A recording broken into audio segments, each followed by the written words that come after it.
സത്യം പറഞ്ഞാൽ ഇപ്പോഴും അവഗണിക്കപ്പെടുന്നൊരു ഭാഗ്യദോഷിയാണെന്ന് പറയാൻ. കാരണം എപ്പോഴും അദ്ദേഹത്തിന് മുഖ്യമന്ത്രി സ്ഥാനം വഴിയേ വന്നിട്ടുണ്ട്, അവസാനം കിട്ടിയിട്ടില്ല. ഏറ്റവും വലിയ സീനിയറാണ്, ഏതെല്ലാം പൊസിഷനിൽ നിന്നാണ്. സെൻട്രൽ തന്നെ ഇത് വലിയ പൊസിഷനിൽ നിന്നാണ്, AICC-യിലെല്ലാം. അങ്ങനെ വലിയ പൊസിഷനിൽ ഇരിക്കാവുന്നു. അദ്ദേഹത്തോടൊപ്പം ഉണ്ടായിരുന്ന ആളുകളിലെ എത്രയോ വലിയ നിലയിൽ സെൻട്രൽ ഗവൺമെൻറ്റിലൊക്കെ ഇരിക്കുന്നു. ഇപ്പോൾ അവിടെയൊന്നും രമേശ് എത്തില്ല.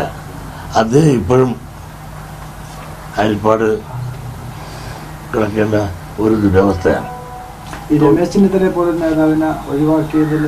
വേണ്ടായിരുന്നു. കാരണം രമേശ് ചെന്നിത്തല എന്ന് പറയുന്നത് മെയ്വഴക്കമുള്ള ഒരാളാണ്.